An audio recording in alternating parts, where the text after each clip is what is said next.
ପାଣି ପଡ଼ିଆଟାକୁ ତମେ ଦେଖିବ। ବେକରେ ରସି ଲଗେଇ ତମ ସମସ୍ତଙ୍କୁ ହଡ଼ର ଘଣାରେ ପକେଇଦେବ।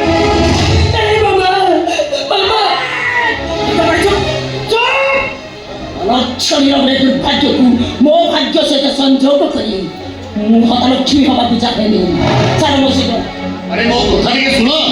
ଆରେ ମୋ ଝିଅଟା ଏମିତି ଅବସ୍ଥାରେ ତାକୁ ଛାଡ଼ିଦେଇ ସେ କୁଆଡ଼େ ଯିବ, କୋଉଠି ରହିବ, କାହା ପାଖକୁ ଯିବ ସିଏ? ଦୁର୍ଭାଗ୍ୟର ବୋଝକୁ ସେ ନିଜେ ମୁଣ୍ଡେଇବ। ଚାଲ ମୋ ସହିତ। ମୋ କଥା ଶୁଣ। ଚାଲ କହୁଛି।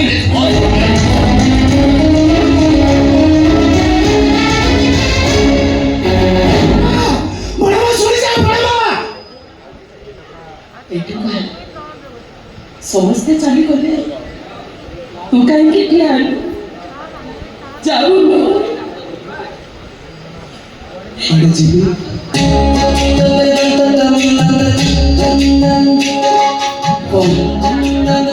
ମେଡିକାଲ ଘରକୁ ଯିବାକୁ ରାସ୍ତା ଭୁଲିଗଲୁ। ମୋର ଯେମିତି ସବୁ ବାଟ ଗୁଡ଼ାକ ତମ ଆଡ଼ିକି ଲମ୍ବୁଛି। ତମ ପାଖରେ ଥିଲେ ନା ମୋର ସବୁ ବାଟ ସରିଯାଏ। ଦେଖିଲୁ ତ ଜୀବନ ରାସ୍ତାରେ ମୁଁ କେମିତି ଏକା ହେଇଗଲି। ଯୋଉମାନଙ୍କୁ ମୁଁ ବେଶୀ ଆପଣାର ବୋଲି ଭାବୁଥିଲି ସେମାନେ ସମସ୍ତେ କେମିତି ମୋତେ ଗୁଡ୍ ବାଏ କରି ଚାଲିଗଲେ। ମ୍ୟାଡ଼ାମ ଗାନ୍ଧାନୀ, ଜମା ଗାନ୍ଧାନୀ, ତମ ଆଖିର ବୁଲାଇ लो ଆଗେ ପ୍ରଶାନ୍ତ ମହାସାଗର ଭଳିଆ। ତମେ କାହିଁ ଭାବୁଛ ତମେ ଏକୁଟିଆ ବୋଲି? ମୁଁ ଅଛି ତମ ଘରର କନ୍ୟା ଚାକର। ମୋ ଭାଗ୍ୟ ମୋତେ ଏମିତି କାହିଁକି ଠକି ଦେଲାନି ଦୟା? ପିଲାଟି ଦିନରୁ ମାଟା ପାଗିଳି ହେଇଗଲା। ସମସ୍ତେ ମାର ହାତ ଧରି ବାଟ ଚାଲୁଥିଲା ବେଳେ ମୋତେ ମୋ ମାଆକୁ ଦେଖିଲେ କେତେବେଳେ କାନ୍ଦ ମାରୁଥିଲା ତ, ଆଉ କେତେବେଳେ ଡର ଲାଗୁଥିଲା। ଶେଷରେ ସେ ମୋତେ ଏକୁଟିଆ କରି କୁଆଡ଼େ ଚାଲିଗଲା ଯେ ଆଉ ତାର ଦେଖା ନାହିଁ। ଯାହାକୁ ନିଜ ଜୀବନଠୁ ଭଲ ପାଇ ମୁଁ ବାହା ହେଲି, ସଂସାର କ'ଣ ଚାଲିବା ପୂର୍ବରୁ ସେ ବି ମୋତେ ପର କରିଦେଲେ। ଆଉ କାହିଁକି ବଞ୍ଚିବି ଦୟା? କୋଉ ସୁଖ ପାଇଁ ମୁଁ ବଞ୍ଚିବି? ତୁ ତୁ ମୋତେ ମାରିଦେ ଦୟା। ମୁଁ ତୋଠି ଯିବି, ମୋତେ ଶେଷ କରିଦେ, ଶେଷ କରିଦେ ମୋତେ। ଖୁସିରେ ରହିବାର ମାନେ ନୁହେଁ ସବୁ କିଛି ଠିକ୍ ଠାକ୍ ଅଛି। ଖୁସିରେ ରହିବାର ମାନେ ଜଣେ ଦୁଃଖକୁ ଗଳା ଧକ୍କା ଦେଇ ବଞ୍ଚିବା ଶିଖିଯାଇଛି। ଆମେ କାହିଁ ଭାବୁଛୁ ତମେ ଏକା ବୋଲି? ମୋ ପରିସ୍ଥିତି ମୋତେ କେମିତି ଧୋକା ମାରିଲା ଦେଖୁନୁ। ଏତେ ଜୋରରେ ଧୋକା ମାରିଲା ଯେ ମୁଁ ଖୁସିର ହିମାଳୟ ଶିଖରରୁ ଖସି ପଡ଼ି ଦୁଃଖର ମହାପ୍ରଶାନ୍ତ ସାଗରରେ ପଶିଗଲି। ସୁଖର ପଦ୍ମଫୁଲଟାକୁ ତୋଳିବାକୁ ମୁଁ ଯେତେ ଭିତରକୁ ଗଲି, ପଦ୍ମ ସେତେ ଘୁଞ୍ଚି ଘୁଞ୍ଚି ଗଲା। ମୁଁ ଆଠୁଏ ପାଣିକୁ ଗଲି, ପଦ୍ମ ଘୁଞ୍ଚିଲା। ମୁଁ ଅଣ୍ଟାଏ ପାଣିକୁ ଗଲି, ପଦ୍ମ ଘୁଞ୍ଚିଲା। ମୁଁ ପାଟିଏ ପାଣିକୁ ଗଲି, ପଦ୍ମ ଘୁଞ୍ଚିଲା। ପାଣି ଭିତରେ ଉପୁଟୁ ହୋଇ ମୁଁ ବଡ଼ ପାଟି କରି ଚିତ୍କାର କଲି, ମୋତେ ବଞ୍ଚାଅ, କିଏ କୋଉଠି ଅଛ, ମୋତେ ବଞ୍ଚାଅ। ଆଉ ଠିକ୍ ସେତିକିବେଳେ ମୋ ଭାଗ୍ୟ କୂଳରେ ଠିଆ ହେଇ ମୋତେ କହିଲା, ଏ ନମିତା, ଦୁଃଖ ପରା ତୋ ଭାଗ୍ୟରେ ଲେଖା। ତମ ଭାଗ୍ୟରେ ଯଦି ଦୁଃଖ ଲେଖା, ତାହେଲେ ତମ ଭାଗ୍ୟ ସହିତ ଜଣା ମୋ ପାଖରେ ଲେଖା। ଆମେ ଦି ଜଣ ସାଙ୍ଗ ହେଇ ଚାଲିଲୁ ନା, ସେ ବେଇମାନ ଲୋକ ଆମର କିଛି କରିପାରିବ, କିଛି କରିପାରିବନି ସେ ବେଇମାନ ଲୋକ। ତମେ ଚାଲ ମୋ ଘରକୁ ଯିବ। ତୋ ସାଙ୍ଗରେ ଯିବି? ହଁ ପୁଣି ତୋ ଘରକୁ? ହଁ ଚାଲ। ଘରକୁ ଯିବା ଆଗରୁ ମେଡିକାଲ ବିଲ୍ ପେମେଣ୍ଟ କରିଯାଆନ୍ତୁ। ହଁ, ମାର୍କେଟର ମ୍ୟାଡାମ ପାଇଁ ଆଉ ଗୋଟେ ହୁଇଲ ଚେୟାର ମଗେଇଦେବେ। ଏ ନିଅନ୍ତୁ ମେଡିକାଲ ବିଲ୍ 2,30,000।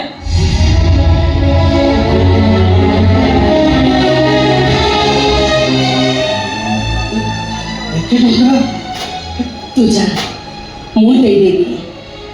ତମେ এটা প্রাইভেট নর্সিং হোম টঙ্কা নদেলে মানে ছাড়িবেনি গোড়ে দিটা সিনা নষ্ট হয়ে যাইছে আখি দিটা তো ଅଛି কিডনি দিটা তো ଅଛି ସେଥିରୁ ଗୋଟାଏ ଦେଇଦେବି ସେମାନେ ମୋତେ ଛାଡ଼ିଦେବେ ଦେଖିଲ କେତେ ଟଙ୍କା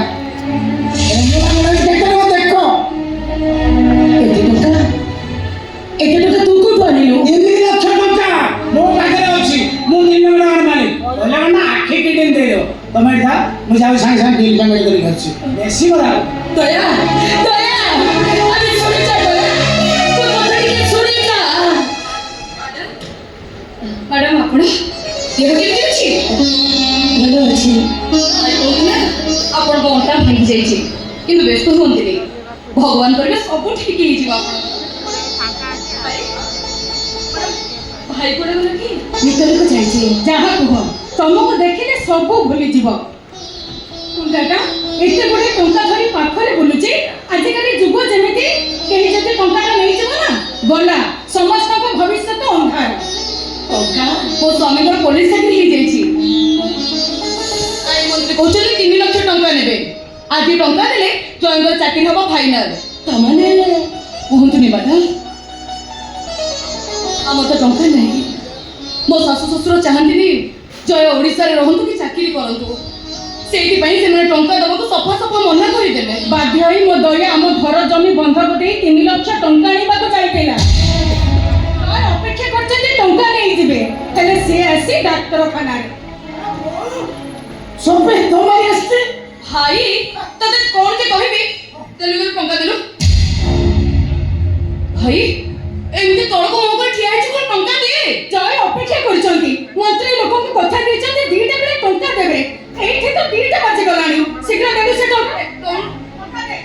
ଟଙ୍କା ଦଉନୁ ଦେ ଟଙ୍କା ଯୋଉ ଟଙ୍କା ଘରର ପଟା ପାଉତି ଦେଇ ସେ ଲୋକଠାରୁ ଆଣିଥିଲୁ ତୁ କଣ ସେ ଟଙ୍କା ଆଣିନୁ ଦେବୁ ସେ କାଗଜ ପତ୍ର ସେ ଲୋକର ନମ୍ବର ଅଛି ମୁଁ ଫୋନ କରି ତା ପାଖରେ ପହଞ୍ଚି ଟଙ୍କା ନେଇ ଆସିବି ସେ କାଗଜ ଭାଇ କଣ ମାନେ ମୁଁ କହୁଛୁ ବେଳେ ବେଳେ ଗଡ଼ି ଯାଉଛି ଜୟଙ୍କର ଚାକିରି ନ ନେଇଥିବ ବୟସ ବି ଗଡ଼ିଯିବ ଆରେ କଣ କର ସେ କାଗଜ କହ ସେ କଣ ଏମିତି ତୁ ମେରେ ହଉଛୁ କାହା କହିଲା କଥା ଖୋଲିକି କହୁନୁ କଣ କରୁ ସେ କାଗଜ ଦେଇ ସେ ଟଙ୍କା ଆଣିଛି ତୁ ତା ଦଉନୁ କହିଲି ଭାଇ ଦେ ସେ ଟଙ୍କା କଣ କଲୁ ସେ ଟଙ୍କା ହଁ ହଁ ଟଙ୍କା ଭାଇ କଣ କଲୁ ସେ ଟଙ୍କା ଚୋରି ହେଇଗଲା ଭାଇ ତୁ ଏମିତି କଣ କହୁଛୁ ମିଛ କହୁଛି ସେ ଭାଇ ଏଟା ମିଛ କହିକି ମଜା କରିବା ତମେ ନୁହଁ ସେ ଟଙ୍କା ହଉଛି ଘର ବନ୍ଧକ ଟଙ୍କା ଜୟ ଯଦି ଚାକିରି ନ କରିବେ ଘର ଆମେ ମୁକ୍ତ କରିପାରିବନି ଭାଇ ସେ ଟଙ୍କା ଏ ଭଗବାନ କଣ ଟଙ୍କା ହଉଛୁ ଆରେ କଣ କଲୁ ସେ ଟଙ୍କା ସେ ମୋ ପାଇଁ ମେଡିକାଲରେ ଡିପୋଜିଟ୍ କରିଦେଇଛି ତାମାନେ ସୁବି ମୋ କଥା ଟିକେ ଶୁଣାଇ ରହ ଭାଇ ମ୍ୟାଡାମଙ୍କର ଟଙ୍କାର ଅଭାବ ଅଛି ସେ ଚାହିଁଲେ 3 ଲକ୍ଷ ଟଙ୍କା ଖର୍ଚ୍ଚ କରିପାରି ନଥାନ୍ତେ ତୁ ଆମ ଘର ବନ୍ଧୁକ ଟଙ୍କା ତାଙ୍କ ପାଇଁ ଖର୍ଚ୍ଚ କରିଦେଲୁ ନା ସବୁ ଟଙ୍କା ଖର୍ଚ୍ଚ କଲେ ଏଇଟା ଅଛି 30,000 ବାକି ଟଙ୍କା ବାକି ଟଙ୍କା ଭଲ କଲୁ ତୁ ଏକଦମ ଠିକ କରିଛୁ ତୁ ପ୍ରମାଣ କରି ଦେଖେଇଦେଲୁ ତୋ ପାଇଁ ତୋ ଭଉଣୀ ନୁହଁ ତୋ ଭଉଣୀର ଭବିଷ୍ୟତ ନୁହଁ ତୋ ପାଇଁ ଛି ଛି ଛି ଛି ସୁବି ମୋ କଥା ଟିକେ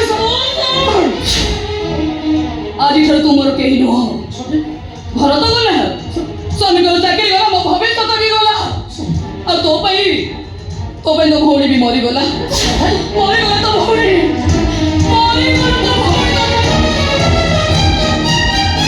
ସୁବି ମୋ କଥା ଟିକେ ଶୁଣ ସୁବି ତୁ କଣ କରିଦେଲୁ ରେ ପୁଅ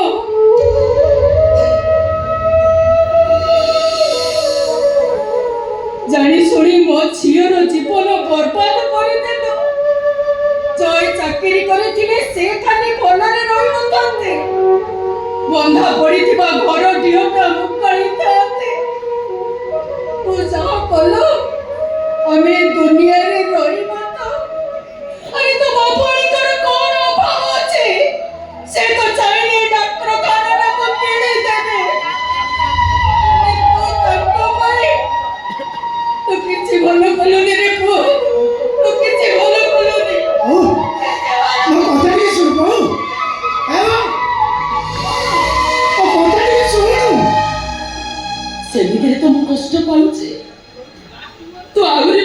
କଷ୍ଟ ଦଉଛୁ?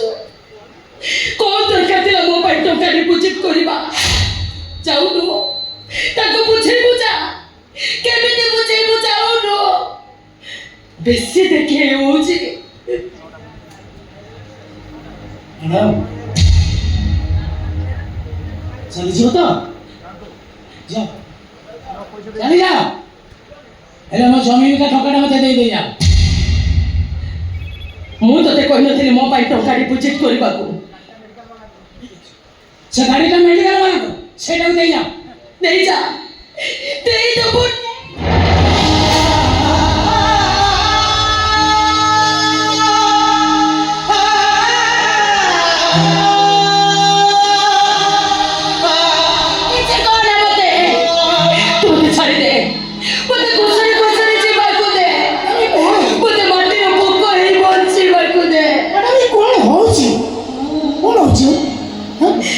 ମୁଁ କେବେ ବି ଏକା ନୁହଁରେ ଦୟା।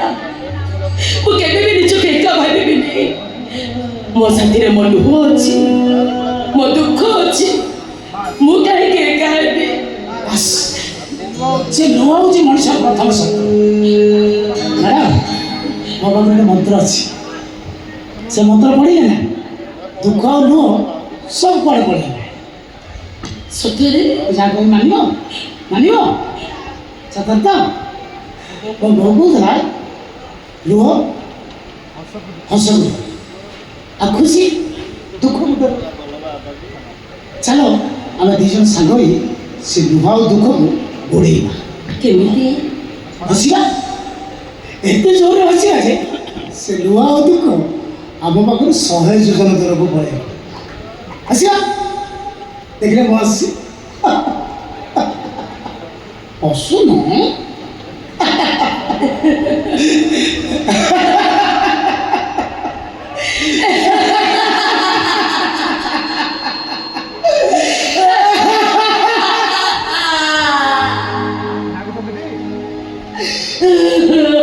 ରାଗିଛନ୍ତି ମୋ ଉପରେ ରାଗିଛନ୍ତି?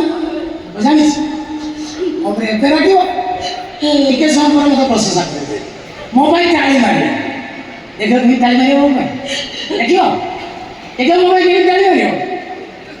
ଦେଖ ଜଲ୍ଦି ତୋତେ ଗାଇବା ବେଶୀ ତୋର ମୋର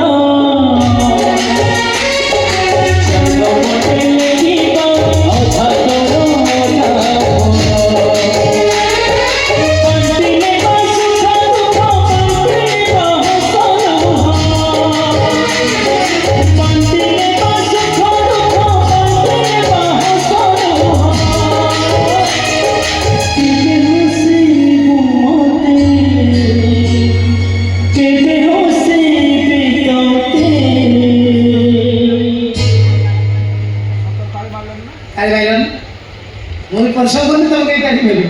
ତାଳି ମାରିଲ ନା? ହାତରେ ବଳ ନାହିଁ ରେ ଦୟା। ପାଖକୁ ଆସୁନୁ, ତାଳି ମାରିବି ଶୁଣିବି।